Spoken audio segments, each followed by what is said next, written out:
Some wounds never heal. They just get deeper with time. For 30 years, Eli McCrae carried his brother's death like a stone in his chest, hunting the wolf that took everything from him. He tracked it across the plains until he finally had his shot. But there stood a little girl with feathers in her braids, blocking his rifle. "Don't kill him," she screamed with fierce courage. This child was his lost love's granddaughter, protecting the wolf her tribe raised from a pup. The beast he'd hunted wasn't a killer, but a guardian. As the sun set, Eli faced a choice between vengeance and forgiveness. But what would he discover about his brother's real fate that would change everything? Before we jump back in, tell us where you're tuning in from.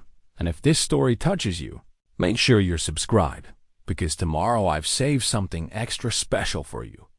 The sun barely kissed the horizon when Eli McCrae stepped onto his weathered porch, coffee steaming in a chipped ceramic mug that had seen better decades. His ranch house sat like a weathered sentinel against the Montana sky, paint peeling from years of harsh winters and scorching summers.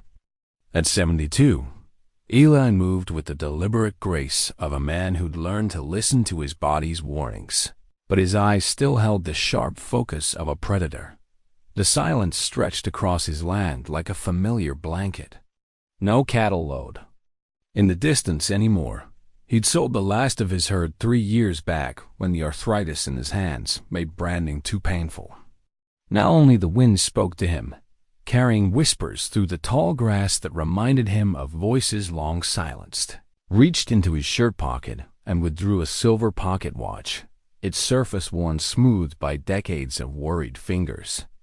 The hands had stopped at 11:47, frozen at the moment his world shattered 30 years ago. Eli didn't need to wind it anymore. Time had little meaning when you carried the weight of unfinished business. "Jacob," he whispered to the morning air, his voice rough with old grief. "Today's the day, brother." The memory came unbidden, as it always did. Jacob McCrae, 2 years younger and twice as wild, laughing as he disappeared into the timber that September evening in 1994. They'd been hunting elk in the Bitterroot Mountains, splitting up to cover more ground before dark. Eli had found him at dawn, or what was left of him. The tracks in the blood-soaked earth told a story of terror and violence that had haunted Eli's dreams ever since. A massive wolf had torn his brother apart. Not a clean kill like a hunter would make, but something savage and personal. The beast had circled back 3 times according to the sign, as if making sure Jacob was truly dead. In all his years hunting and tracking, Eli had never seen anything like it. He tracked that wolf for months after the funeral, but it had vanished like smoke in the wind. The trail went cold somewhere in the tribal lands to the north, beyond his jurisdiction and his welcome. The local sheriff had closed the case, calling it a tragic accident, but Eli knew better. He'd seen the intelligence in those massive paw prints, the calculated nature of the attack. This wasn't some rabid animal acting on instinct. This was personal. The years had passed like pages torn from a calendar. Eli married Sarah Patterson in the spring of '96, thinking a wife might ease the hollow ache in his chest. She'd been patient with his nightmares and his long absences when he'd disappear into the mountains, following rumors of wolf sightings. But patience had its limits, and Sarah's had run out after 8 years of competing with a ghost. "You love that dead wolf more than you love me," she'd said the day she packed her bags. The terrible truth was, she might have been right. Now, standing on his porch in the pre-dawn light, Eli felt the familiar pull northward. Last week, a rancher from the Crow Reservation had called about livestock kills. The description of the tracks, the methodical nature of the attacks, it all matched what he'd been hunting for 3 decades. He finished his coffee and set the mug on the porch rail, then walked to his pickup truck. The rifle case lay in the back seat, where he placed it the night before, along with his tracking gear and enough supplies for a week in the wilderness. This time would be different. This time, he wouldn't let the trail go cold. The drive north took him through country that grew more familiar with each mile. He'd avoided this route for years, but some journeys couldn't be postponed forever. The rolling hills gave way to steeper terrain, and the modern world seemed to fall away like shed skin. This was the land of his youth, where he'd learned to read sign and move silent as morning mist dot as the tribal lands came into view. Another memory surfaced, one he tried to bury deeper than his brother's bones. Morning Star. Her name still had the power to stop his breath. They'd met when he was 42, and she was 35, both of them carrying wounds from previous loves. She was Crow, daughter of a chief, and he was a white rancher with more scars than sense. Their affair had been passionate and impossible, burning bright for 6 months before reality crashed down around them. Her father, Chief Red Eagle, had made his position clear. A white man had no place in his daughter's life or his people's future. The tribal council had agreed. Eli had been given a choice: leave and never return, or watch Morning Star be banished from the only home she'd ever known. He'd left. It was the only honorable thing to do, he'd told himself. But the taste of that decision still turned bitter in his mouth 30 years later. Eli pulled his truck to the side of the dirt road and reached into his glove compartment. Behind the registration papers and a folded map, his fingers found what they were looking for. The photograph was faded now, its edges soft with handling. It showed him and Morning Star beside a mountain stream, her long black hair catching sunlight, like captured starfire. They'd been so young, so certain that love could conquer the weight of history. He'd heard through mutual acquaintances that she'd died 15 years ago. Cancer, they said. By then, Sarah had already left him, and he'd been too proud to attend the funeral. Too afraid of facing Red Eagle's eyes and seeing the accusation there, that if he'd stayed, if he'd fought harder, maybe things would have been different. The photograph went back into the glove compartment, and Eli put the truck in gear. The past was a luxury he couldn't afford today. Somewhere in these mountains was the wolf that had taken Jacob's life, and 30 years of patient hunting was about to pay off. The reservation boundaries were marked by nothing more than a rusty sign, but Eli felt the weight of crossing them. This wasn't his land anymore, if it ever had been. He was here on sufferance, chasing a ghost that might not even exist. But the rancher's call had been specific. A large gray wolf, bigger than any in the reintroduced packs, had been taking cattle with surgical precision. Always alone, always at dusk, always vanishing without a trace. It matched the description of the beast that had killed Jacob down to the smallest detail. Eli drove deeper into the reservation, following dirt roads that seemed unchanged since his last visit decades ago. The landscape held its secrets close hidden, valleys and ancient trails that only the old-timers remembered. If he was going to find his brother's killer, it would be in country like this. He parked his truck at the end of a logging road and shouldered his pack. The rifle felt familiar in his hands, its weight a comfort he'd carried for more years than he cared to count. This was Eli McCrae in his element tracker, hunter, predator on the trail of his prey. The afternoon sun slanted through the pines.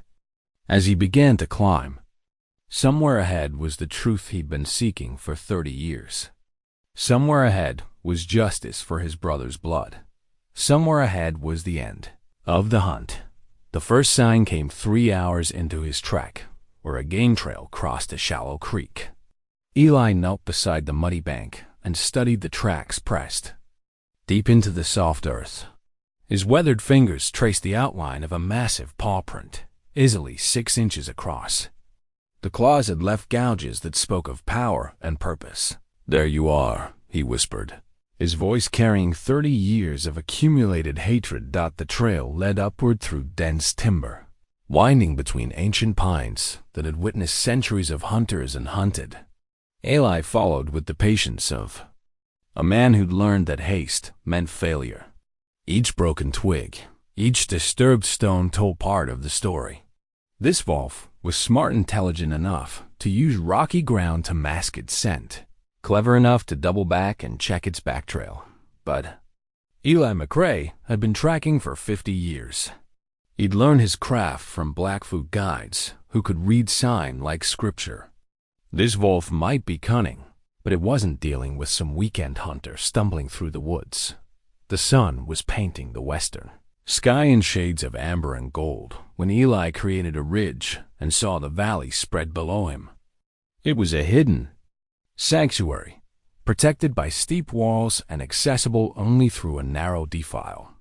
Ancient rock formations rose like cathedral spires, and a silver stream wound through meadows that seemed untouched by time. This was sacred ground. Eli could feel it in his bones, and the way the very air seemed to hum with old power. The tribal elders spoke of places like this locations, where the spirit world pressed close to the physical realm, where the ancestors still walked among the living. He'd found similar valleys in his younger days, usually by accident while pursuing game or exploring new territory. They all shared the same quality, a sense of being set apart from the ordinary world, protected by something more than geography. Most hunters felt it as an unease, a subtle warning to turn back. But Eli had always been drawn to such places, perhaps because they reminded him of the mysteries that lay at the heart of all wild things. The wolf tracks led down into the valley, following what appeared to be a well-worn path. Other prints joined the trail deer, elk, and smaller predators moving in harmony through this hidden sanctuary. It was like stepping back in time to an era when humans were just another species trying to find their place in the natural order. Eli made camp on the ridge, unwilling to descend into the valley while daylight remained. This felt like sacred ground, and he'd learned respect for such places during his time with Morning Star. She taught him to approach the spiritual realm with humility, to ask permission before intruding on spaces that belonged to powers older than human memory. As darkness settled over the mountains, he built a small fire and prepared a simple meal of coffee and jerky. The flames danced against the night sky, and somewhere in the distance, a wolf howled, a sound that sent ice through Eli's veins and set his heart hammering against his ribs. It was answered by another howl, then another, until the entire valley seemed to sing with their voices. But one call stood out from the rest, deeper, more powerful, carrying notes of authority and ancient wisdom. Eli knew with bone-deep certainty that he was hearing the voice of his brother's killer. The sound stirred memories he tried to forget. Jacob's final hunt, the way he'd been acting strange in the weeks before his death. His brother had been drinking more than usual, talking about proving himself one last time. There had been something desperate about Jacob in those final days, as if he was running from demons that only he could see. Eli had assumed it was just middle-aged restlessness, the kind that drove men to make foolish choices in pursuit of lost youth. But now, listening to the wolf's haunting call, he wondered if there had been more to it. Had Jacob been hunting this same beast? Had he stumbled into something he didn't understand? The fire burned low as Eli cleaned his rifle and checked his gear. Tomorrow would bring the final confrontation, 30 years in the making. He dreamed of this moment so many times that it felt like déjà vu, as if he was simply playing out a scene that had already been written in the stars. But as he settled into his sleeping bag, one last memory surfaced to trouble his rest. It was Morning Star's voice, speaking words she'd said during their final argument. Some hunts never end, Eli. They just changed the hunter into the hunted. At the time, he dismissed it as mystical nonsense, the kind of spiritual talk that made him uncomfortable. Now, alone on the mountain with his brother's killer calling from the darkness below, those words seemed to carry the weight of prophecy. The wolf's howl came again, closer this time, and Eli's hand instinctively found the grip of his rifle. 30 years of preparation were about to be tested. 30 years of grief and rage and cold determination were about to find their target. But his sleep finally claimed him. Eli McCrae couldn't shake the feeling that he was walking into something far more complex than simple revenge. The valley below held secrets that went deeper than one man's quest for justice. It held the kind of truth that changed everything, the kind that revealed how little a man really knew about his own story in his dreams. You hear Jacob's laughter echoing across the years, mixed with morning star's gentle voice and the haunting call of a wolf that seemed to know his name. And when he woke in the pre-dawn darkness, Eli couldn't say whether those sounds had been part of his dream or drifting up from the sacred valley where past and present converged like streams flowing into a single river. The hunt was about to begin in earnest. But as Eli shouldered his pack and began the descent into the valley, he carried the growing suspicion that he might not be the hunter in this ancient dance between man and wolf. He might, in fact, be walking directly into a trap that had been 30 years in the making. The morning mist clung to the valley floor like the breath of sleeping spirits. Eli descended through the narrow defile, his boots finding purchase on stone worn smooth by countless years of wind and water. The rifle across his back felt heavier with each step, weighted not just by steel and wood, but by 3 decades of accumulated purpose. The wolf tracks were clearer here, pressed deep into patches of soft earth between the rocks. The beast had passed this way recently within hours, judging by the crisp edges of the prints. Eli's pulse quickened as he realized how close he was to ending the longest hunt of his life. The path opened into a meadow, where wildflowers painted the grass in brilliant purples and yellows. Ancient petroglyphs covered the cliff faces, their meanings lost to all but the tribal elders who still remembered the old ways. This was a place of power, where the physical and spiritual worlds touched like lovers' hands across an impossible divide. That's when he heard her voice. "Don't come any closer, mister."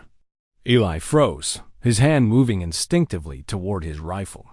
The voice belonged to a child, a girl, by the sound of it, but there was steel beneath the young words. He scanned the meadow, looking for the source, and found her standing beside a massive boulder 30 yards ahead. She couldn't have been more than 8 years old, but she stood with the poise of someone much older.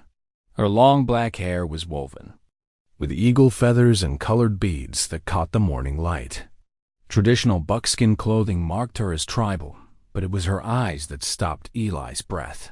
Dark and intelligent, they held depths that seemed impossible in someone so young. And beside her, close enough that she could rest her small hand on its massive head, stood the largest wolf Eli had ever seen. The beast was magnificent and terrible, easily twice the size of any wolf in the reintroduced packs. Its coat was silver gray with black markings that formed intricate patterns across its shoulders and back. But it was the creature's eyes that made Eli's blood run cold. They were the same pale gold he'd seen in his nightmares for 30 years. The eyes of his brother's killer. "You're him," the girl said. Not a question, but a statement of fact. "You're the man who's been hunting Spirit Walker." Eli's rifle was in his hands before he'd consciously decided to draw it, the familiar weight settling against his shoulder as he took aim. "Get away from that animal, child. It's dangerous." "No." The word came out fierce and final. The girl stepped directly between Eli and the wolf, her small frame dwarfed by the massive creature behind her. "I won't let you hurt him. That thing killed my brother." Eli's voice shook with emotion he'd kept bottled for 3 decades. It tore Jacob apart like he was nothing more than prey. The girl's eyes flashed with something that might have been pity. "Spirit Walker never killed anyone. He protects this valley and everyone in it. He's been my guardian since I was born." Eli kept the rifle trained on the wolf, but found himself unable to pull the trigger with the child in the way. The beast made no aggressive moves, simply stood calm and alert beside its young protector. Its massive head turned to study Eli with what seemed like curious intelligence rather than predatory hunger. "What's your name, girl?" "Little Raven." She lifted her chin with pride. "Daughter of Dawnlight, granddaughter of Morning Star. The rifle barrel dipped as shock hit Eli like a physical blow. Morning Star? You knew my grandmother. Again, not a question. Little Raven's eyes held knowledge that went beyond her years. She told my mother stories about you. About the white man who broke her heart and ran away when things got difficult. Eli's hands trembled on the rifle stock. This child, this beautiful, fierce child, carried the blood of the woman he'd loved and lost. Looking at her was like seeing Morning Star as she might have appeared in her youth, all courage and wild spirit. Your grandmother, she's dead. 15 winters now. Little Raven's voice softened slightly. But she never stopped loving you, even though you never came back. The words hit harder than any physical blow. Eli lowered the rifle completely, his strength suddenly gone. I couldn't come back. Your great-grandfather made that clear. Great-grandfather Red Eagle is still alive, Little Raven said. He's the one who sent me to find you. He said it was time for the truth to come out. The Wolf Spirit Walker moved. Then, flowing around the girl with liquid grace. Eli tensed, expecting an attack. The creature simply sat at Little Raven's side and studied him with those unsettling golden eyes. There was intelligence there, and something else recognition. As if the wolf knew exactly who Eli was and why he'd come. He remembers you, Little Raven said, following Eli's gaze. Not you personally, but your scent, your family scent. It's been passed down through his pack for generations. Passed down? Eli struggled to make sense of what he was hearing. What do you mean? Little Raven knelt beside the massive wolf and buried her small hands in his thick fur. Spirit Walker is the great-great-grandson of the wolf you've been hunting. That wolf, Thunderpaw, died protecting our people from bad men who came to steal our land. He was a hero, not a killer. The world seemed to tilt beneath Eli's feet. That's impossible. The tracks at my brother's death site were not made by Thunderpaw. Little Raven's voice carried absolute certainty. Great-grandfather Red Eagle knows the truth about what happened to your brother. He's been carrying that secret for 30 years, waiting for you to come back so he could tell you. Eli stared at the girl and the wolf, his mind reeling. Everything he believed, everything he based his life on for 3 decades, was crumbling like a house built on sand. The rifle felt impossibly heavy in his hands. Not just the physical weight, but the moral burden of realizing he might have been hunting an innocent creature all these years. Why should I believe you? The question came out harder than he'd intended, fueled by desperate hope and crushing doubt. Little Raven stood and walked toward him, showing no fear despite the weapon in his hands. Spirit Walker followed at her side, and Eli could see the bond between them, something deeper than training or even taming. This was a partnership built on mutual trust and understanding. Because you loved my grandmother, she said simply, and because she loved you. That love created something, my mother, that connected our bloodlines forever. You're not just some stranger hunting on our land. You're family. The beaded medicine pouch at Little Raven's side caught the morning light, its intricate patterns, telling stories of both cultures, native and white, traditional and modern, past and present. Like the child herself, it represented the possibility of bridging worlds that had been kept apart by history and hatred. Eli looked into those dark eyes, Morning Star's eyes, and felt 30 years of certainty dissolve like morning mist. The hunt he'd dedicated his life to might have been based on a lie. The creature he'd sworn to kill might be the protector of his own bloodkin. Will you come with me to see great-grandfather? Little Raven asked. Will you listen to the truth about your brother's death? The rifle slipped from Eli's nerveless fingers, falling to the soft grass with a dull thud.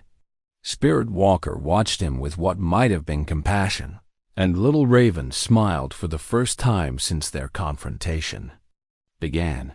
Yes, Eli whispered, the word torn from somewhere deep in his chest. God help me, yes. The tribal council lodge stood in the heart of the reservation like a monument to endurance.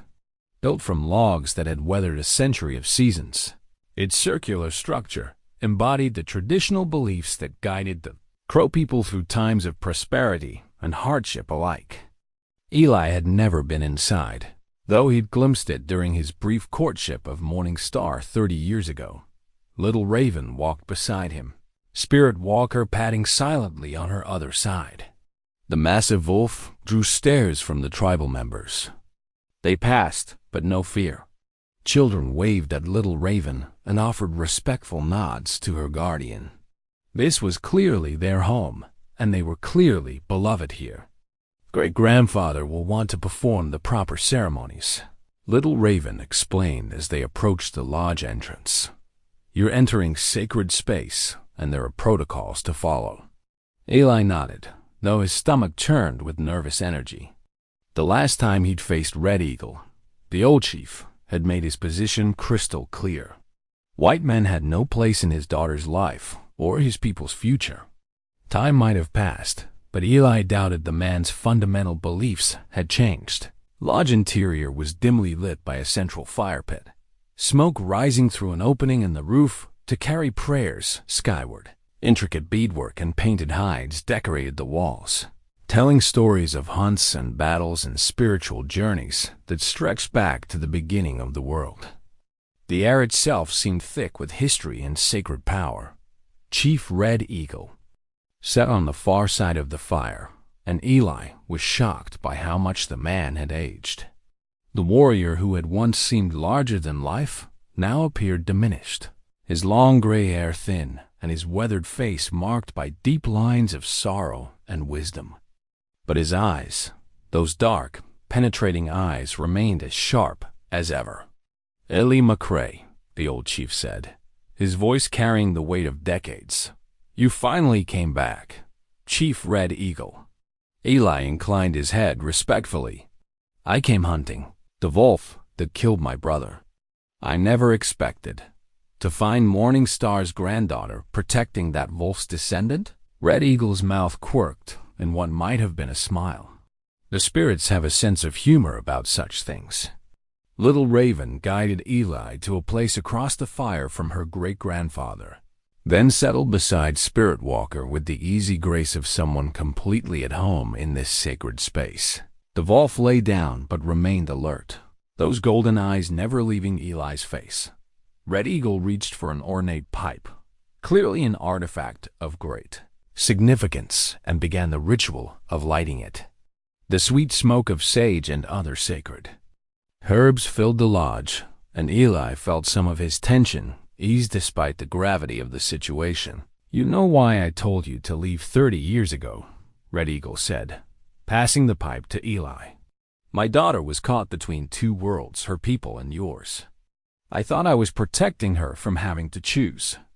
Eli accepted the pipe with proper ceremony, drawing the sacred smoke into his lungs before passing it back.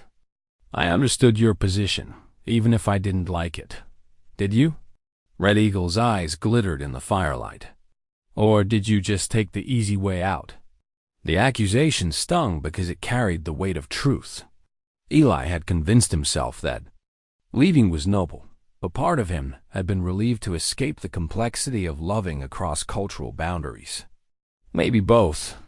Morning Star never married, Red Eagle continued, his voice soft with old pain. She spent 15 years waiting for you to come back, to fight for what you claimed to love. When the cancer took her, your name was on her lips. Eli closed his eyes, feeling the weight of wasted years and lost opportunities. I'm sorry. I was young and stupid and afraid of my reaction when you learned she was carrying your child. The words hit Eli like a physical blow. His eyes snapped open to stare at the old chief, who watched him with something that might have been compassion. What? Dawnlight, Little Raven's mother, was your daughter, Red Eagle said gently. Morning Star discovered she was pregnant after you left. She never told you because she thought you'd chosen your world over hers.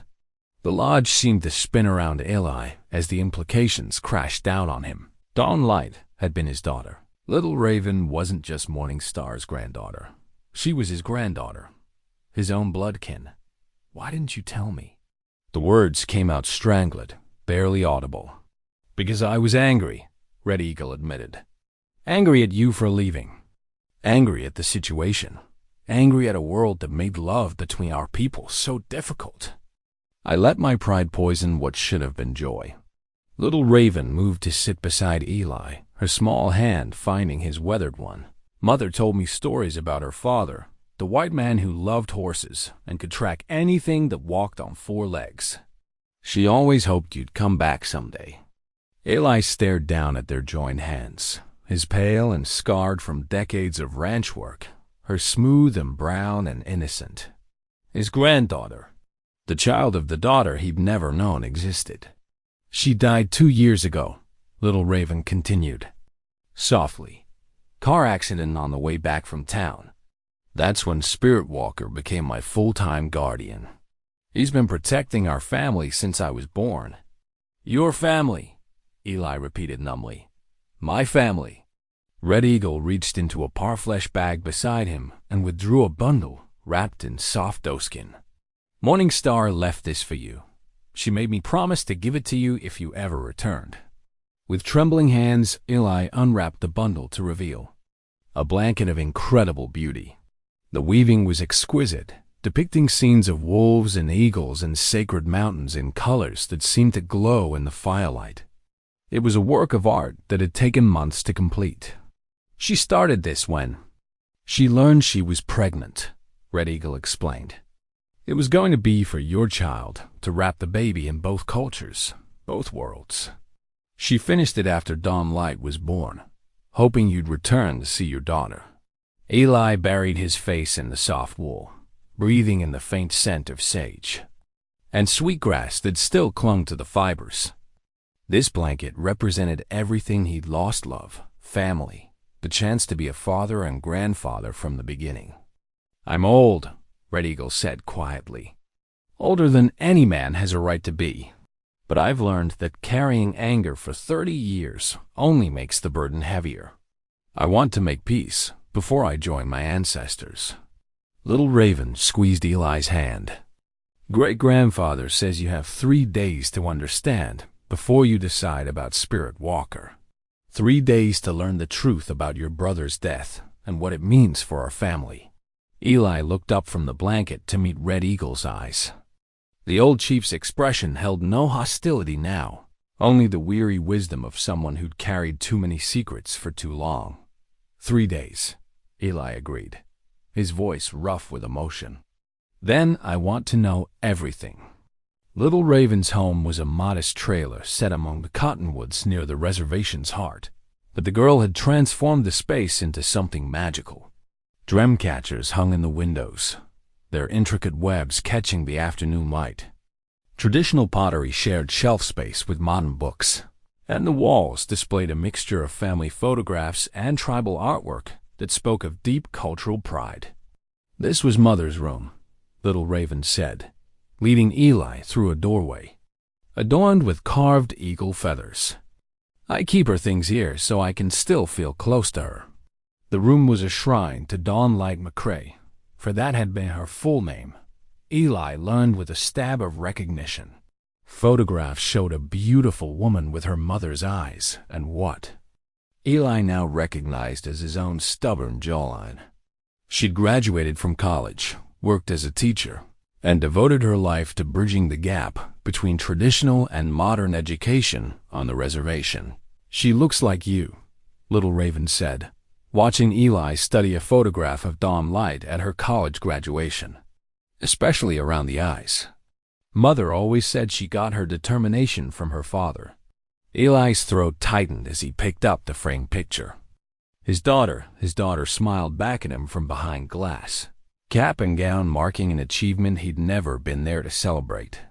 29 years old when she died, leaving behind an 8-year-old daughter and a wolf who'd appointed himself guardian of their bloodline. Tell me about Spirit Walker, Eli said, settling into a chair beside little Raven's bed. The massive wolf had followed them inside and now lay across the doorway like a living barrier against the outside world. Little Raven curled up on her bed, surrounded by stuffed animals that seemed incongruous next to her spiritual maturity. "He came to us when I was 3 days old. Mother said he just appeared at our door one morning, carrying a rabbit for her to eat. Great-grandfather said it was a sign that the wolf spirits had chosen our family for protection. But why?" Eli asked. "Why would wild wolves care about protecting humans?" "Because of what happened with Thunderpaw," little Raven explained, her young voice taking on the cadence of a storyteller sharing sacred history. 30 years ago, when you were courting grandmother, bad men came to our land. They wanted to force us off so they could mine the sacred mountains. Thunderpaw and his pack helped defend the reservation." She climbed off the bed and opened a cedar chest with drawing items wrapped in soft cloth. "Great-grandfather has been waiting 30 years to show you these."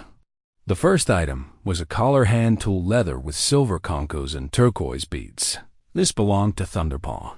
Great-grandfather made it for him after the battle. It marks him as a brother to our people, not a wild animal.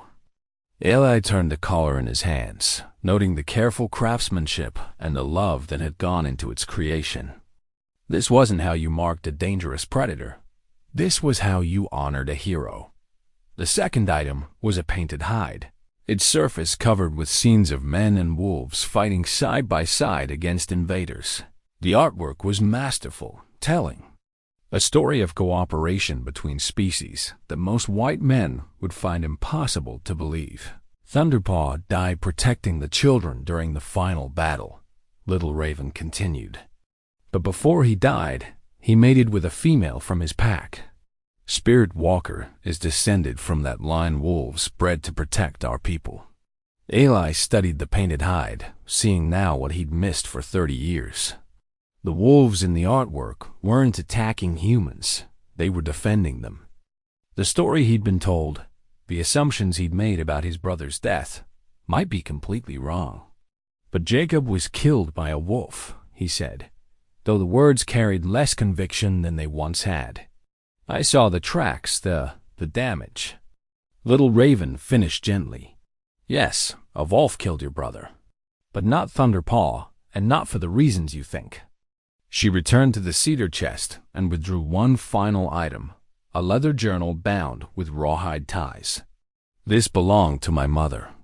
She spent years researching what happened to your brother, trying to understand the connection between our families." Eli accepted the journal with trembling hands. Domlight's handwriting was neat and precise, filling page after page with meticulous research. Newspaper clippings, interview notes, maps, and photographs documented a story he'd never heard. The men who came to steal our land didn't give up after Thunderpaw died, little Raven explained. They came back 6 months later with guns and dynamite, planning to destroy the sacred sites and claim the mineral rights. Your brother Jacob stumbled into their camp the night they arrived. Eli read his daughter's careful documentation of events that had been hidden for 3 decades. Jacob had indeed been hunting that September night in 1994, but he discovered something far more dangerous than elk. A group of armed men were preparing to attack the reservation at dawn, using explosives to destroy sites protected by federal law. Jacob tried to warn the tribal police, little Raven continued, but the bad men caught him before he could get away. They killed him to keep their secret, then used a captive wolf to make it look like an animal attack. The journal contained photographs that made Eli's stomach turn, pictures of a wolf in a cage, emaciated and driven mad by abuse. The creature's eyes held no intelligence, only the desperate fury of an animal tortured beyond endurance. They starved the wolf for days, then released it near your brother's body, little Raven said softly. It did what desperate animals do at fed. But it wasn't Thunderpaw. It wasn't even a wild wolf. It was a captive animal they'd been planning to use against our people. Eli closed the journal, his hands shaking with rage and grief. His brother hadn't died in a hunting accident. He died as a hero, trying to protect people he probably never met. And for 30 years, Eli had been hunting the wrong wolf, chasing vengeance against creatures who'd had nothing to do with Jacob's death. What happened to the men? He asked. Thunderpaw's pack found them 3 days later, Little Raven said. Simply, wolves are very good at tracking killers. Spirit Walker lifted his massive head and looked directly at Eli, those golden eyes holding depths of understanding that seemed almost human. This creature wasn't his enemy. This creature was the descendant of the wolves who'd avenged his brother's murder. The truth has been waiting for you, Little Raven said. Waiting for you to come home and learn what really happened. Mother always believed you'd return someday to hear Jacob's real story. Eli looked around the room at his daughter's belongings, at his granddaughter's hopeful face, at the wolf who'd been protecting his bloodline without his knowledge. 30 years of hatred and grief were dissolving, replaced by something infinitely more complex and painful. The truth. At last, after 3 decades of living a lie, he was finally hearing the truth. The site where Jacob died hadn't changed much in 30 years. The same fallen log marked the spot where Eli had found his brother's remains, and the same circle of ancient pines stood sentinel over ground that had been sanctified by blood and sorrow. But returning here with Little Raven and Spirit Walker transformed the place from a monument to vengeance into something altogether different. You've been here before, Little Raven observed, watching Eli kneel beside the fallen log. Her young voice carried the wisdom of someone who'd learned to read both human nature and the stories written in the landscape itself. Every year on the anniversary, Eli admitted, running his weathered hands over bark worn smooth by decades of weather. I'd come here and promise Jacob I'd find his killer. I'd tell him not to give up on me. Spirit Walker padded around the clearing, with his nose low, reading scent trails invisible to human senses.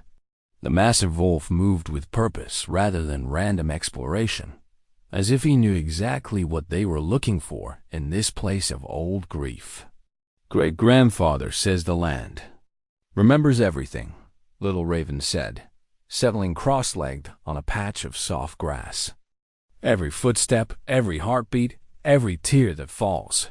The spirits who live here have been waiting to tell you their side of the story.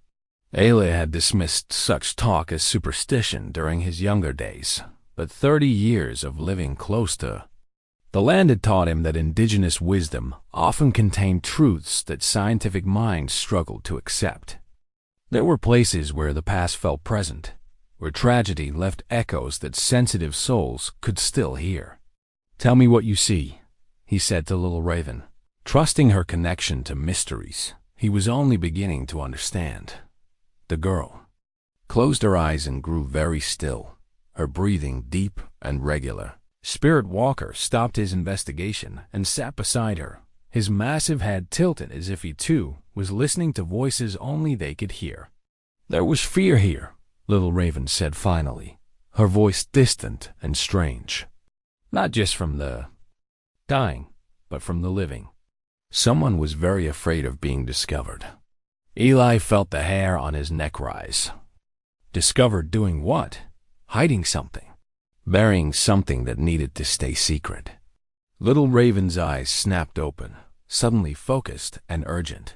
Spirit Walker, show us. The great wolf rose and trotted toward a section of the clearing that Eli had never paid particular attention to. The ground there was slightly depressed, as if the earth had settled over something buried decades ago. Spirit Walker began to dig, his powerful claws sending dirt flying. We should get great-grandfather, Little Raven said, but Eli was already moving toward the spot where Spirit Walker dug with such determination. No, he said grimly. This is something I need to see for myself. 20 minutes of careful excavation revealed a cache that had been hidden for 30 years. Wrapped in decaying canvas and buried 3 feet down, Eli found items that rewrote everything he thought he knew about his brother's final night. The first item was a rifle, not Jacob's familiar Winchester, but a military-style weapon with foreign markings. The second was a radio, the kind used by paramilitary groups for secure communications. But it was the third item that stopped Eli's breath entirely. A leather portfolio containing maps, photographs, and documents that detailed a planned assault on the reservation. The papers were signed by men whose names Eli recognized, wealthy businessmen and politicians who had their eyes on tribal mineral rights for decades. This wasn't just about mining claims. It was about forced relocation and cultural genocide, disguised as economic development. Jacob found their base camp, Eli said, the pieces finally falling into place. He discovered what they were planning and tried to stop it. Little Raven examined one of the photograph's aerial shots of the reservation with strategic points marked for demolition. They were going to destroy the sacred sites first, then claim the land was no longer culturally significant. Without the spiritual protections, they could force our people to relocate. A new document in the portfolio showed the true scope of the conspiracy. Corporate executives, government officials, and private military contractors had coordinated an operation that would have displaced an entire people from their ancestral homeland. Jacob McCrae had stumbled into something far bigger and more dangerous than a simple mining dispute. "Here's your brother's real killer," Little Raven said, pointing to a photograph of a mercenary named Marcus Stone. The man's dead eyes and scarred face spoke of someone who killed without conscience or hesitation. Mother's research identified him as the leader of the assault team. Eli studied the photograph, memorizing features that had haunted his nightmares without him ever knowing it. This was the face that should have been the target of his 30-year hunt, not the innocent wolves who died protecting people from monsters like Stone. But there was more. At the bottom of the portfolio, wrapped in oiled cloth, was a bone knife that made Eli's blood run cold.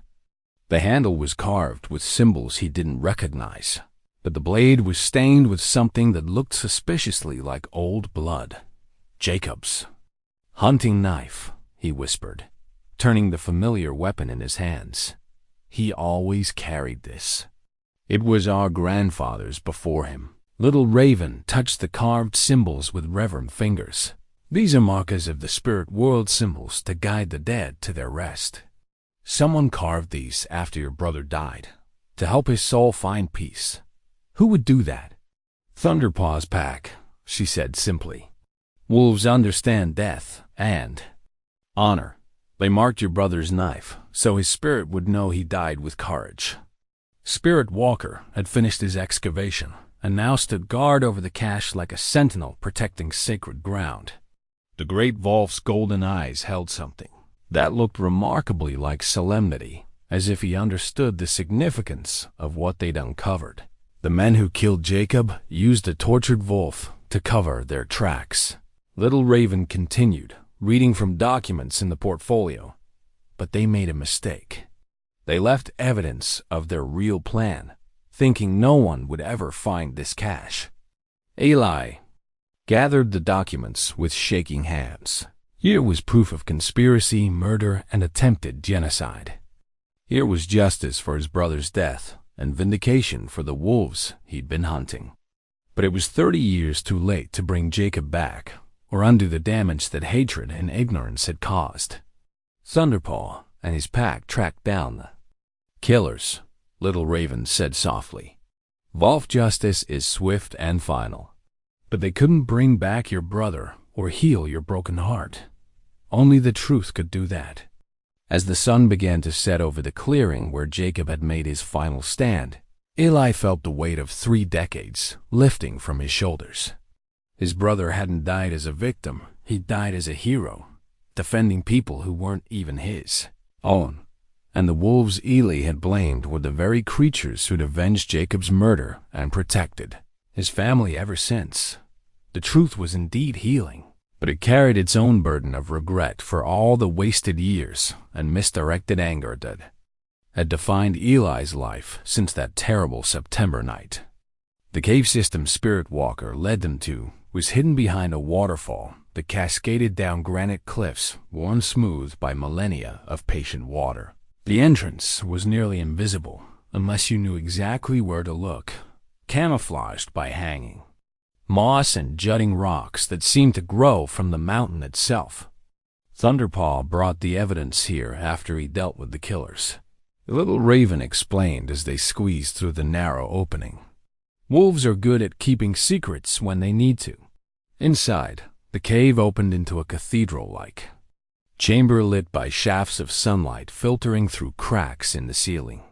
Ancient pictographs covered the walls, some painted by tribal artists centuries ago, others more recent additions that told the story of events Eli was only beginning to understand. But it was the collection of artifacts arranged on natural stone shelves that took Eli's breath away. Personal belongings, weapons, and documents formed a museum of hidden history that spanned decades of conflict between corporate interests and indigenous rights. Great-grandfather has been the keeper of this place since Thunderpaw showed it to him, Little Raven said, lighting an oil lamp with practiced ease.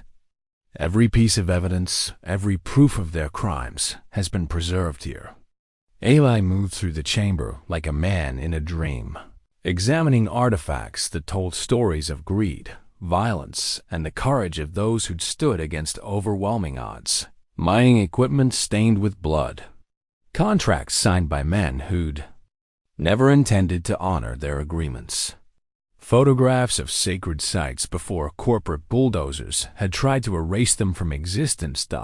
And in the center of it all, mounted on a pedestal of natural stone, was a blood-stained bandana bearing symbols. That made Eli's heart race with recognition. "Jacobs," he whispered, reaching for the familiar red cloth. His brother had worn that bandana on every hunting trip they'd taken together. But these markings were made by the killers, Little Raven finished grimly. They marked their victims as trophies. Your brother wasn't their first kill, just their last. The symbols were crude, but unmistakable notches and slashes that turned a simple piece of cloth into a record of murder. Eli counted 12 distinct marks, representing 12 lives taken by men who'd been paid to clear obstacles from corporate land grabs. Thunderpaw found this at their camp, Little Raven continued, her young voice heavy with the weight of terrible knowledge, along with other trophies from people who'd tried to stop them over the years. Ranchers, tribal members, environmental activists, anyone who stood in their way. Spirit Walker had followed them into the cave, and now stood before a section of wall covered with more recent pictographs. These told the story of the final battle between Thunderpaw's pack and the mercenary team, a violent confrontation that had ended the threat but cost the great wolf his life. He died protecting children who'd been camping in the valley. Little Raven said, following Eli's gaze to the painted images. The killers had planned to use them as hostages, but Thunderpaw and his pack attacked before they could hurt anyone innocent. The pictographs showed wolves and humans fighting side by side against a common enemy, a level of cooperation that challenged everything most people believed about the relationship between civilization and the wild. But here was the evidence, preserved in stone and paint and blood. Great-grandfather says there are other caves like this. Little Raven continued, moving to examine a collection of corporate documents that detailed decades of illegal activities, places where the truth has been hidden because the people in power didn't want it to come to light. Eli found himself drawn to a section of the cave where personal belongings had been carefully arranged. Wedding rings from murdered activists. Children's toys from families who'd been driven from their homes. A baby's blanket that had been soaked in blood before Thunderpaw had carried it to safety.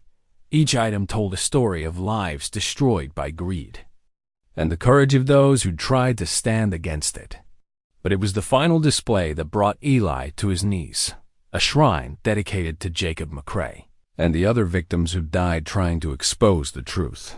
Jacob's Winchester rifle stood, propped against the cave wall, cleaned and oiled as if he might return for it at any moment. Beside it lay his journal, filled with observations about the mercenary camp he'd discovered in his final hours. The last entry, written in his brother's familiar scrawl, was dated the night he died. Found them. Military-style camp, maybe 20. Men with serious firepower. They're planning something for dawn, something that will hurt good people. Going to try to get word to the tribal police, but if something happens to me, I hope someone finds this and stops them. If you're reading this, don't let them get away with it. Jacob. Eli's hand shook as he read his brother's final words. Jacob had known he was walking into danger, but he'd done it anyway.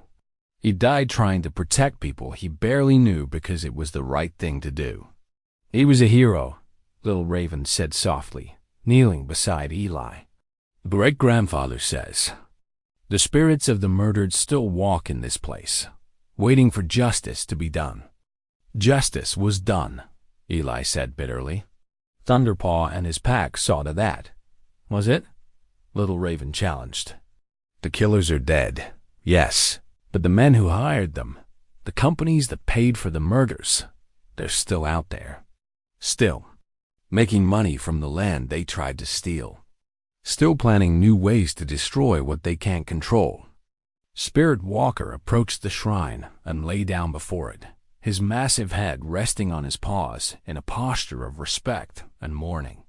The great wolf understood loss and sacrifice in ways that humans often struggled to comprehend.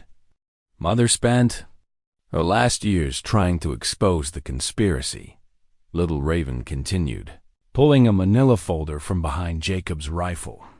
She gathered evidence, documented connections, built a case that could bring down everyone involved. But she died before she could finish it. The folder contained Dawnlight's research, a meticulous investigation that traced the corporate conspiracy from its origins to its present-day incarnation. The companies had new names and different faces, but their goals remained the same. Profit at any cost, regardless of who got hurt in the process. They're coming back, Little Raven said simply. New plans, new methods, but the same goal. They want our land, and they're willing to kill for it again. Eli studied the documents with growing alarm. Environmental impact studies had been falsified. Government permits had been obtained through bribery. Local officials had been threatened or bought off. The conspiracy that had killed his brother was alive and well, preparing for another assault on the reservation. When? He asked. Soon. Mother's research suggests they're planning something for next month, when great-grandfather is scheduled to sign new mineral rights agreements. If he refuses, they have contingency plans. The implication hung heavy in the cave's sacred air. Red Eagle was old and frail.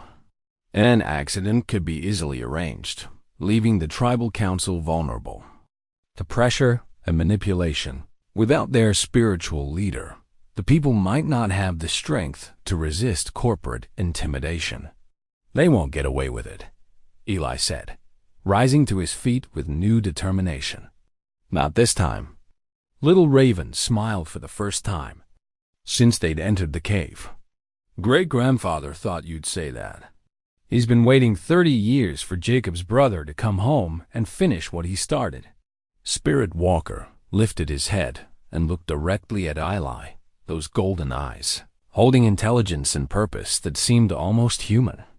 The great wolf had been protecting this family and this land for years, but he couldn't do it alone. He needed human allies who understood the stakes and were willing to fight for what mattered. What do you need me to do? Eli asked. Help us. Stop them, Little Raven said simply. Help us protect our home and our people. Help us make sure no one else dies for corporate greed. As they prepared to leave the cave, Eli took one last look at his brother's shrine. Jacob had died believing he'd failed to stop the killers, never knowing that his sacrifice had set in motion events that would ultimately bring them to justice. Now, it was Eli's turn to honor that legacy and finish what his brother had started. The truth about Jacob's death had freed Eli from 30 years of misdirected hatred. Now it was time to channel that energy toward a worthy cause, protecting the family he'd never known he had, and the land that had become sacred through blood and sacrifice. The hunt wasn't over. It was just beginning, with new prey and a righteous purpose that Jacob would have understood and approved. The letter was hidden in the false bottom of an old jewelry box that had belonged to Morning Star. Little Raven revealed its existence on their second night together, after Eli had proven himself worthy of the deepest family secrets by his reaction to the truth about Jacob's death. "Grandmother left this for you," she said, placing the ornate wooden box in Eli's weathered hands. "She made me promise to give it to you when you finally came home." The box itself was a work of art-carved cedar inlaid with turquoise and silver, depicting eagles and wolves in eternal dance across its surface. But it was the contents that made Eli's breath catch in his throat. A single letter, written in Morning Star's careful script on paper that had yellowed with age. "My beloved Eli," it began, and just seeing those words in her handwriting brought tears to his eyes. "If you are reading this, then you have finally returned to us, and little Raven has judged you worthy of the truth we have kept hidden. I pray that the years have been kind to you, and that your heart remains open to love, even after all the pain we have both endured." Eli's hands trembled as he continued reading, Morning Star's voice speaking to him across the years with clarity that made her feel present in the room. "I must tell you something that will change everything you believe about your time here. When you left 30 years ago, I was carrying your child. Dawnlight, our daughter, was born 6 months after you returned to your ranch. She has your eyes and your stubborn spirit, though she inherited my love for our people and our land." The words hit Eli like a physical blow. Everything he'd believed about his relationship with Morning Star, everything he'd assumed about the consequences of their brief love affair, had been built on incomplete information. He'd left not just a lover behind, but a pregnant woman and the child she carried. "I never told you because I thought you had chosen your world over ours," the letter continued. "My father's anger made it clear that white men were not welcome in our family, and I believed you agreed with that judgment. I was young and proud and afraid of being rejected, so I let you go without telling you the truth." Little Raven sat quietly beside him, giving him space to absorb revelations that rewrote his entire understanding of his past. Spirit Walker lay at her feet, the great wolf's presence a comforting reminder that some bonds transcended species and circumstance. "Dawnlight grew up knowing about you," Morning Star's letter revealed. "I told her stories about her father, the brave white man who could track anything that walked on 4 legs, who loved horses and wild places, who treated me with respect and tenderness, even though our peoples had been enemies for generations. She always hoped you would return someday to meet her." Eli closed his eyes, overwhelmed by the weight of missed opportunities and lost years. His daughter had grown up without him, lived her entire life waiting for a father who never came. The guilt was almost unbearable. "But there is more you must know," the letter continued, and Eli opened his eyes to read words that would change everything yet again. "Dawnlight married a good man from our tribe when she was 22. Thomas Crowfeather was kind and gentle, and he loved her deeply. But when little Raven was born, something remarkable happened that even our medicine men had difficulty explaining." The letter paused here, as if Morning Star had struggled with how to express what came next. "Little Raven is not just your granddaughter, my love.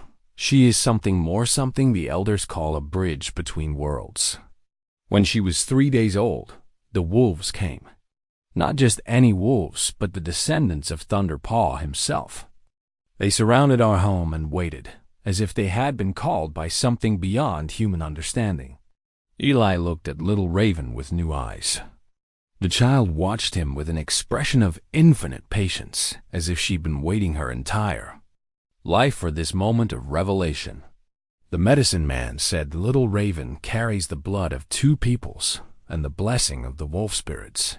Morning Star's letter explained. She can speak to the animals, understand their language, feel their emotions as if they were her own. This is why Spirit Walker came to protect her, not just because she is family, but because she is special in ways that bridge the natural and supernatural worlds. As if summoned by the words, Spirit Walker lifted his massive head and looked directly at Eli. Those golden eyes held intelligence and purpose that suddenly made perfect sense. This wasn't just a well-trained animal. This was something more. A guardian chosen by forces beyond human comprehension. I have watched our granddaughter grow, the letter continued, and I have seen her gift strengthen with each passing year. She dreams of places she has never been, knows things she could not have learned, speaks with animals as easily as she speaks with humans. The elders say she is the fulfillment of an ancient prophecy, a child born of two bloods who will unite the divided worlds. Little Raven reached out and took Eli's free hand, her small fingers warm and surprisingly strong. Great-grandfather has been training me since I could walk, she said softly, teaching me the old ways, the traditional knowledge that our people have preserved for thousands of years. But he always said I would need someone from the other world to complete my education. Someone like me? Eli asked, though he already knew the answer. Someone exactly like you, she confirmed. A tracker, a hunter, a man who understands the wild places and the creatures that live there, but also someone who carries our blood, who has the right to claim kinship with both peoples. The letter's final paragraphs brought everything into focus with startling clarity. I am dying, my beloved, Morning Star had written in her final months. The cancer grows stronger each day, and I know I will not live to see you return. But I have faith that you will come, drawn by forces greater than either of us can understand. Little Raven will need you in the years ahead. The old prophecies speak of great changes coming times, when the natural world will be threatened by those who see only profit and destruction. Eli's throat tightened as he read his lost love's final words to him. She will need a grandfather who can teach her the skills you learned in your world while honoring the wisdom she inherits from ours. She will need someone who understands both, the old ways and the new challenges. She will need you, Eli McCrae, not just as family, but as a partner in the work that lies ahead. The letter was signed simply, Forever Yours, Morning Star, but attached to it was a final piece of information that changed everything. A birth certificate for Dawnlight McCrae, listing Eli as the father. A marriage certificate showing Dawnlight's union with Thomas Crowfeather. And a birth certificate for Little Raven Crowfeather McCrae, a name that claimed heritage from all the bloodlines that had shaped her existence. You see, Little Raven said gently, you're not just some stranger who came hunting on our land. You're my grandfather, your family. And the wolf you've been hunting for 30 years isn't your enemy. He's your granddaughter's guardian and protector. Eli looked around the room with new understanding. The photographs on the walls weren't just images of strangers.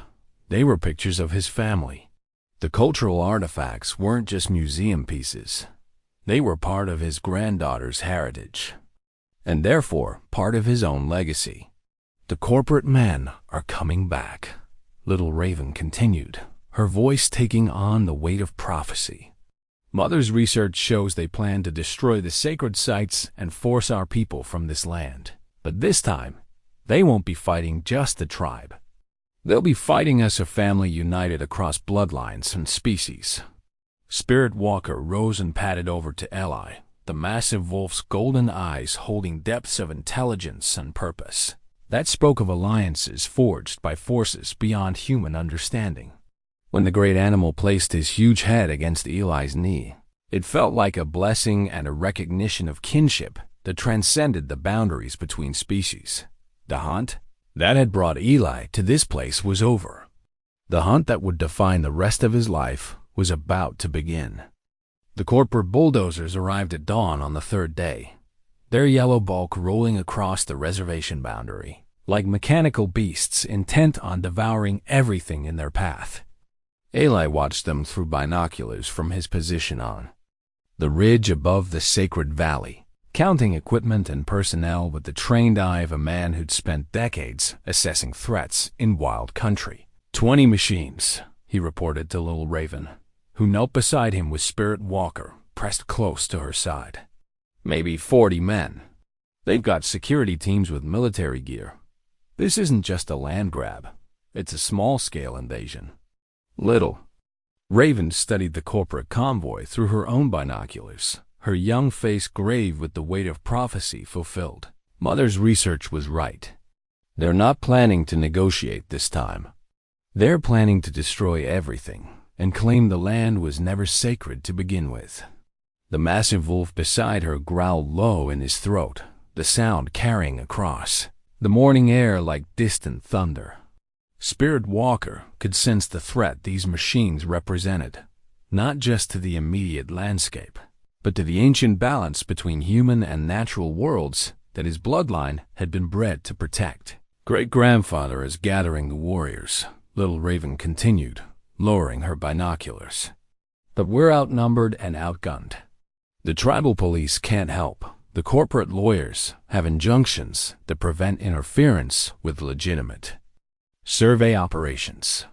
Eli smiled grimly. Good thing we're not the tribal police. The past 3 days had transformed him from a broken-down rancher nursing old grievances into something far more dangerous, a grandfather protecting his family. With 60 years of accumulated skills and absolute moral certainty, the revelation of his true relationship to Little Raven and the truth about Jacob's death had burned away decades of misdirected anger, leaving behind pure purpose. "Tell me about the terrain," he said, pulling out a hand-drawn map of the valley and surrounding ridges. "Every trail, every hiding place, every advantage we can use." Little Raven spread her own map beside his, a work of art that combined traditional tribal knowledge with modern topographical accuracy. "The sacred sites are here, here, and here," she said, pointing to locations marked with ancient symbols. "If they destroy even one, they can claim the others have lost their spiritual significance. It's a legal loophole they've used before in other states." Spirit Walker lifted his massive head and sniffed the morning breeze, his sensitive nose reading information invisible to human senses. The wolf's body language shifted subtly, and Eli recognized the change from watchful alertness to predatory focus. "He smells something," Little Raven said, following her guardian's gaze toward the valley floor. "Something that doesn't belong here." Eli raised his binoculars again and swept the corporate camp until he found what had triggered the wolf's alarm. A man in expensive outdoor gear was directing the placement of equipment, his movements carrying the confident authority of someone accustomed to command. But it was his face that made Eli's blood run cold. "Marcus Stone," he whispered, recognizing the scarred features from the photographs in Jacob's hidden cache. "The son of a bitch is still alive." "That's impossible," Little Raven said, studying the figure through her own binoculars. "Mother's research said Thunder Paw's pack killed him 30 years ago. Maybe they killed someone else. Maybe Stone was better at surviving than anyone realized." Eli's voice carried the weight of old hatred refined into something harder and more purposeful. "Either way, he's here now. The man who killed my brother is standing right there." Spirit Walker's growl deepened, and the massive wolf's golden eyes fixed on the distant figure with laser intensity. The animal's reaction confirmed what Eli suspected. This was indeed the same man who tortured and murdered innocents 3 decades ago, somehow surviving the wolf's justice to continue his bloody work. "This changes everything," Little Raven said softly. "If Marcus Stone is leading this operation, then they're not just planning to destroy sacred sites. They're planning to eliminate anyone who might oppose them. The implications were chilling. Stone's survival meant that other members of the original conspiracy might still be alive, hidden within corporate structures and government agencies, waiting for another chance to finish what they'd started. The attack on the reservation wasn't just about mineral rights. It was about silencing the last witnesses to their crimes. "We need to warn great-grandfather," Eli said, but Little Raven shook her head. "He already knows." "Why do you think he sent me to find you 3 days ago?" "The elders have known for months that the killers were coming back. They've been preparing for this fight since Mother died." As if summoned by her words, figures began appearing on the ridges surrounding the valley. Tribal warriors moved with practiced stealth, taking positions that had been planned and rehearsed for months. These weren't angry protesters or desperate defenders. These were soldiers preparing for battle on their home ground. "How many?" Eli asked, counting shapes that faded in and out of view like ghosts. 30 warriors, plus their families ready to evacuate the elders and children if necessary," Little Raven replied. "But it's not just humans fighting today." She gestured toward the forest, and Eli saw them shadows moving between the trees with lupin grace. Spirit Walker's pack had come to join the battle, drawn by some instinct that transcended species boundaries. These weren't ordinary wolves, but the descendants of Thunderpaw's line, bred for intelligence and loyalty to the people they'd sworn to protect. 6 adults, plus 4 yearlings ready for their first real hunt, Little Raven said, reading the pack dynamics with supernatural clarity. They've been waiting their whole lives for this moment, the chance to honor their ancestors' sacrifice. Eli watched the corporate forces preparing their assault on the sacred sites, noting the methodical efficiency that spoke of military training and unlimited funding. But they were operating under assumptions that hadn't been valid for 30 years. They expected to face frightened civilians with primitive weapons and no tactical training. They had no idea they were walking into a trap set by the descendants of warriors who'd been defending this land for millennia. "What's the plan?" he asked of Little Raven, unfolded a large painted hide that served as both map and battle plan. The artwork was magnificent, depicting terrain features with perfect accuracy while incorporating spiritual elements that guided tribal strategy. "First, we let them reach the sacred sites," she explained, tracing routes with her finger. "They'll be expecting resistance at the perimeter, so we let them think they've broken through our defenses. But once they're committed to the valley floor, we spring the trap." The hide showed a complex tactical scheme that used terrain, weather, and animal behavior to maximum advantage.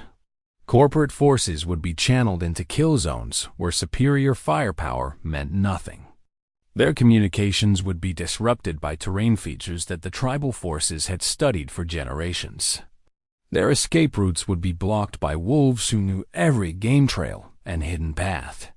Great-grandfather learned this strategy from his grandfather, who used it against the cavalry in the 1870s, Little Raven continued. "Same principles, modern application. Make the enemy think they're winning until it's too late to retreat." Eli studied the battle plan with growing admiration. This wasn't desperate resistance. This was sophisticated warfare, planned by people who understood their advantages and knew how to exploit their enemy's weaknesses. "Where do you want me?" he asked. Little Raven pointed to a position that commanded the main approach to the largest sacred site. "Here, with Spirit Walker and half the pack. You're the bait that draws them into the trap. They'll see one old white man with a rifle and think you're just another crazy rancher. By the time they realize what you really are, it'll be too late." And what am I, really?" Little Raven smiled, and for a moment she looked exactly like her grandmother had at that age, fierce and beautiful and absolutely certain of her place in the world. "You're Jacob McCrae's brother," she said simply. "You're Morning Star's true love. You're my grandfather and Spirit Walker's pack brother. You're the one who's going to finish what my uncle started 30 years ago. Chief Red Eagle emerged from the morning mist like a spirit made flesh, moving with surprising grace for a man his age. The ancient war shield he carried had been painted with symbols of protection, passed down through generations of warriors who defended this sacred ground.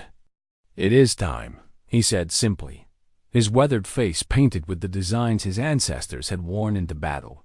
"The spirits of our people call for justice. The wolves seek revenge for their murdered ancestor. And the land itself cries out for protection." Eli shouldered his rifle and checked his gear one final time. The weapon felt different now, not an instrument of personal vengeance, but a tool for protecting family and home. The hunt that had consumed 30 years of his life was about to reach its true conclusion. "Ready?" Little Raven asked. "Paint?" Streaking her young face with symbols that marked her as both warrior and shaman, Spirit Walker rose and shook himself, his massive frame rippling with controlled power. The great wolf's golden eyes held the accumulated wisdom of his bloodline and the absolute determination to protect what mattered most. "Ready," Eli confirmed, and together they began the descent into the valley where the final battle would decide the fate of sacred ground and the family that had been chosen to defend it. The first shot came at exactly noon, when the corporate bulldozers reached the outer perimeter of the largest sacred site. Eli's rifle spoke from its concealed position among the rocks, and one of the security team's radio antennas exploded in a shower of sparks and twisted metal. "Communications down," he muttered into his own radio, using the frequency Little Raven had provided. Phase 1 complete. The corporate forces reacted with military precision, spreading into defensive positions, while their leaders tried to assess the threat. But they were operating blind now, cut off from their command structure and facing an enemy they couldn't see or quantify. Marcus Stone's voice carried across the valley, harsh with authority and growing frustration. "One shooter, Northwest Ridge. Alpha Team, flank and eliminate. Bravo Team, continue with demolition prep." Eli smiled grimly as he watched half the security force begin a tactical advance toward his position. The corporate leader was making exactly the mistake the tribal forces had counted on, assuming this was conventional resistance that could be crushed with superior firepower. Spirit Walker materialized beside Eli like a gray ghost, the massive wolf moving with supernatural stealth through terrain that would challenge an experienced climber. The animal's golden eyes held intelligence and purpose that went far beyond normal predatory instincts. "Ready for phase 2?" Eli asked softly. The wolf's low growl was answer enough. Spirit Walker had been bred for this moment, the chance to avenge his ancestor's death and protect the family that had become his pack. This wasn't just animal loyalty, this was personal. The advancing security team moved with professional competence, using cover and coordinated movement to close the distance to Eli's position. But they were operating in country they didn't understand, following game trails that led exactly where the defenders wanted them to go. That's when the wolves struck. They came from 3 directions at once, flowing through the underbrush like liquid death. These weren't ordinary predators driven by hunger. These were tactical specialists, working in perfect coordination to achieve specific objectives. They didn't kill the security personnel. They simply disabled them, removing weapons and communications equipment before vanishing back into the forest within minutes. Half of Stone's force was wandering lost in unfamiliar terrain, their tactical advantage neutralized by opponents they'd never considered facing. The remainder huddled around the bulldozers, suddenly aware they were dealing with threats beyond their training or experience. "What the hell is happening out there?" Stone's voice cracked with the first note of uncertainty Eli had heard. "Wolf Pack," one of his subordinates reported. "At least 6 adults working together like they've been trained. Never seen anything like it." Eli keyed his radio again. "Phase 3, execute." The tribal warriors revealed themselves then, rising from concealment positions that had been invisible even to Eli's experienced eye. They moved with the fluid grace of people who'd been born to this land, using terrain features and natural cover with an expertise that made the corporate security team look like amateurs. But they weren't attacking. Not yet. They were herding, channeling the remaining corporate forces into the valley floor where the real trap waited. Every escape route was being systematically closed, every avenue of retreat carefully blocked. Stone realized what was happening too late to prevent it. Fall back! Fall back to the vehicles! But the vehicles were no longer there. While the security teams had been chasing ghosts in the forest, other members of the tribal force had disabled the bulldozers and trucks, removing keys and cutting hydraulic lines. The corporate invasion force was now stranded in hostile territory with no way to escape and no means of calling for backup. Surrounded, Eli observed, watching the corporate forces cluster in a defensive circle near the sacred site they'd come to destroy. Nowhere to run, no way to call for help. Classic. Spirit Walker's ears perked forward as his packmates emerged from the forest, forming a loose circle around the trapped invaders. The wolves made no aggressive moves, simply sat and watched with patient golden eyes that promised swift justice if the humans made any threatening gestures. "This is harassment and illegal detainment," Stone shouted, his voice echoing off the valley walls. "We have permits. We have legal authority." Chief Red Eagle's voice answered from a ridge overlooking the sacred site, carrying the weight of centuries and the authority of someone speaking for forces far greater than human law. "You have no authority here, Marcus Stone. You are on sacred ground in the presence of spirits you murdered 30 years ago. Justice delayed is not justice denied." The corporate leader's face went white as he realized his identity had been discovered. These weren't random protesters or environmental activists. These were the surviving witnesses to crimes he'd thought were buried forever. "I don't know what you're talking about," Stone called back, but his voice carried the tremor of a man whose past had finally caught up with him. Little Raven appeared on the ridge beside her great-grandfather, her small figure somehow commanding, despite her youth. When she spoke, her voice carried supernatural clarity that reached every corner of the valley. "We know who you are. We know what you did. We have the evidence you thought was destroyed. Today, you answer for Jacob McCrae and all the others." The final phase of the battle was about to begin. Marcus Stone's hand moved toward the pistol at his hip, but froze when Spirit Walker rose from his seated position with fluid menace. The massive wolf's golden eyes locked onto the corporate killer with predatory focus, and every person in the massive valley could feel the weight of supernatural judgment settling over the sacred ground. "I wouldn't," Eli called from his position on the ridge, his rifle trained on Stone's center mass. "That wolf has been waiting 30 years to meet you face to face. Best not to give him an excuse." Little Raven stepped forward, her eagle feather gleaming in the afternoon sunlight as she raised her small hand. The gesture was simple, but its effect was immediate and profound. The entire wolf pack rose as one, moving to form a tighter circle around the trapped corporate forces.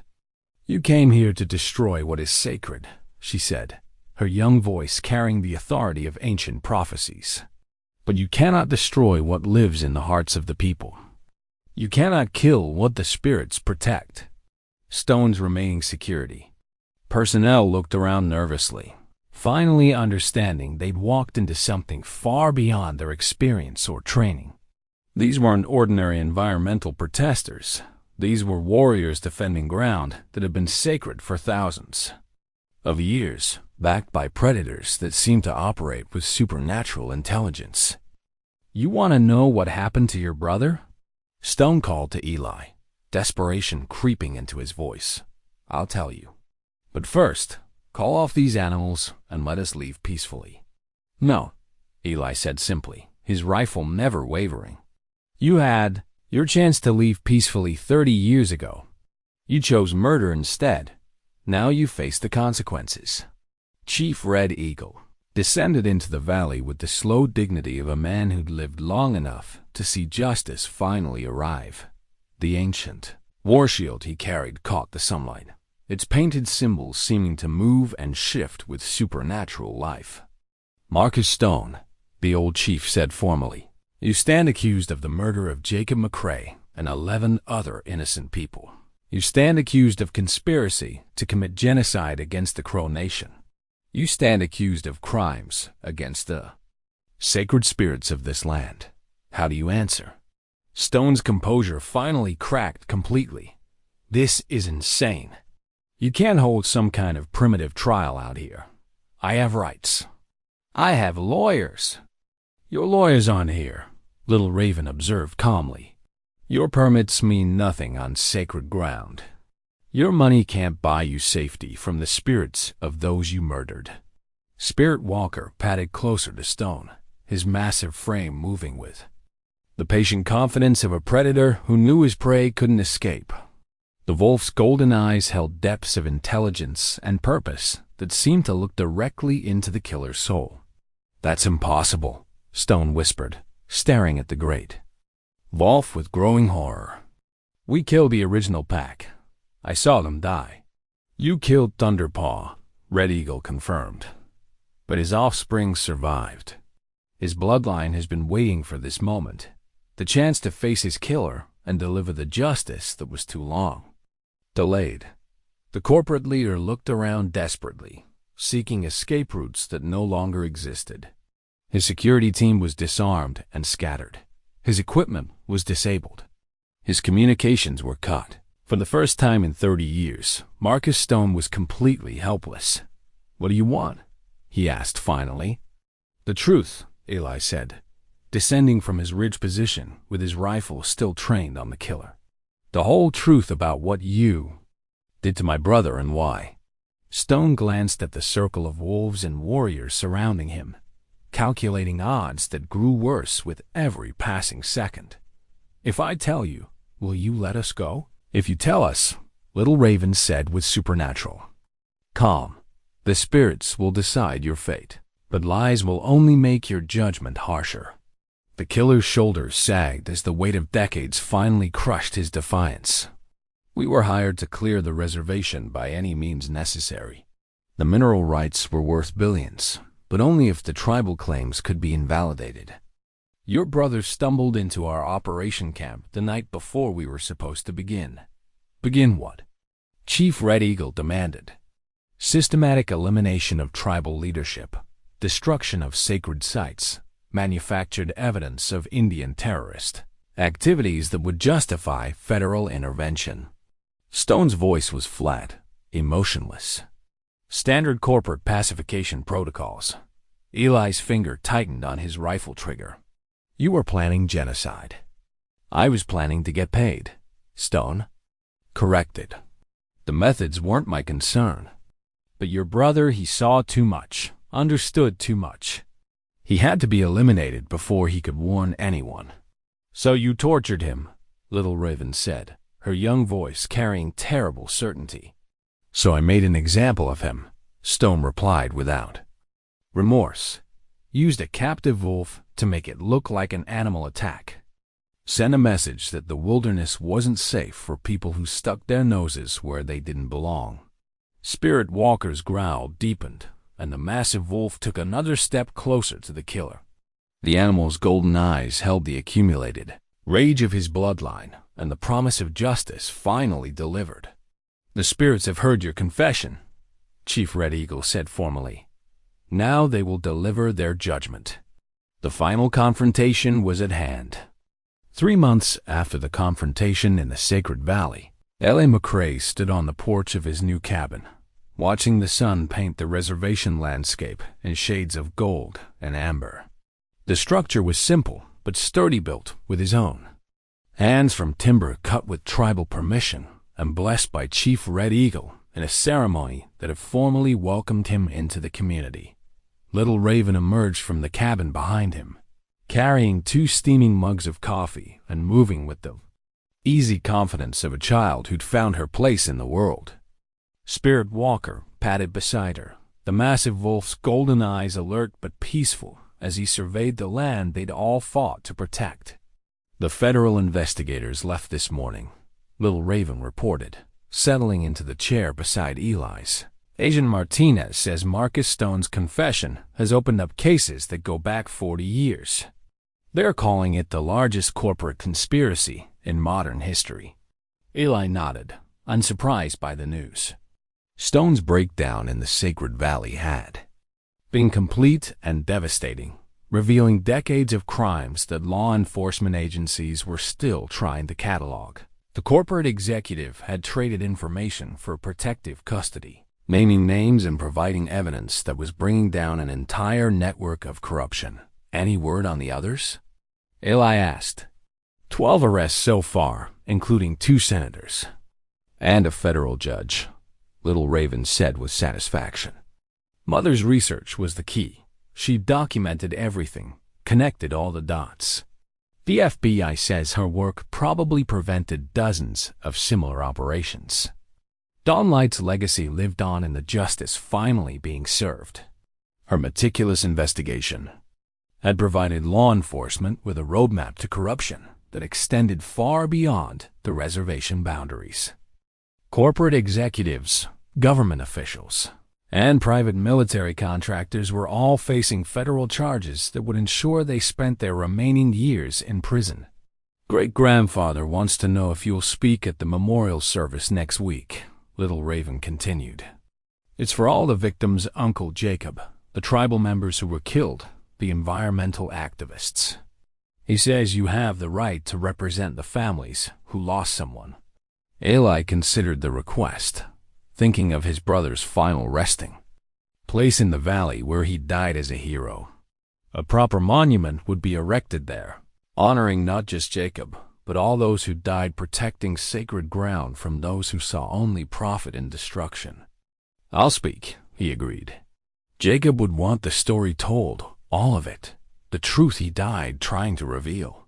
Spirit Walker lifted his massive head from where he'd been resting at Little Raven's feet, golden eyes focusing on something in the distance.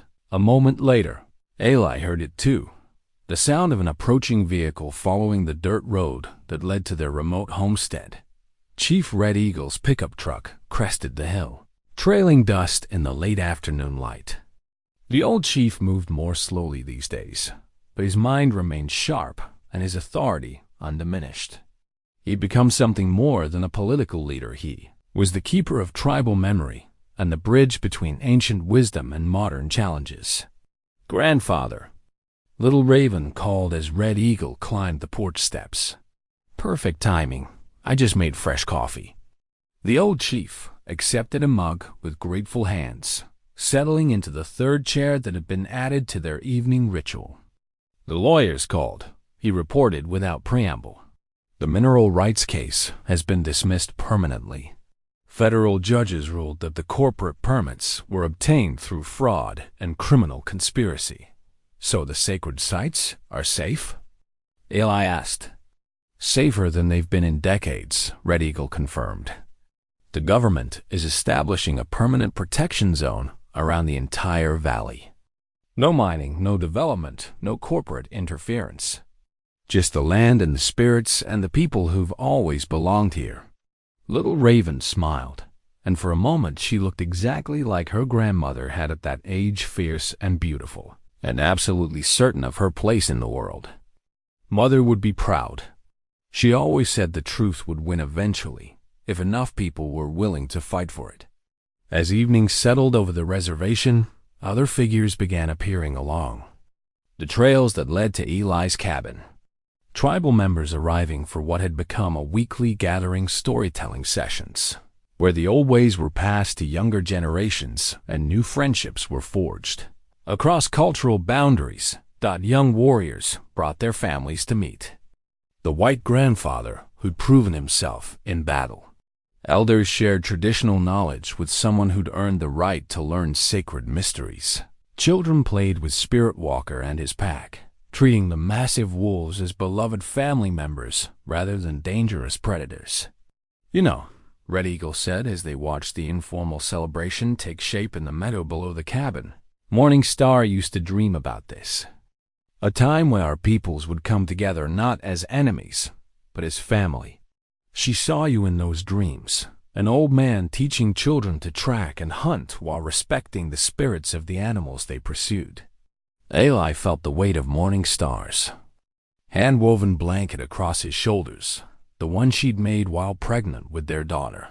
He'd taken to wearing it during these evening gatherings, finding comfort in the connection to a love that had transcended death and time. "I wish she could see this," he said softly. "Who says she can't?" Little Raven asked, following his gaze to where Spirit Walker had joined a group of children around the evening fire. "Great-grandfather says the spirits of those we love never really leave us. They just wait for us to be wise enough to feel their presence." As if summoned by her words, a new photograph appeared in Little Raven's hands, one that hadn't existed that morning.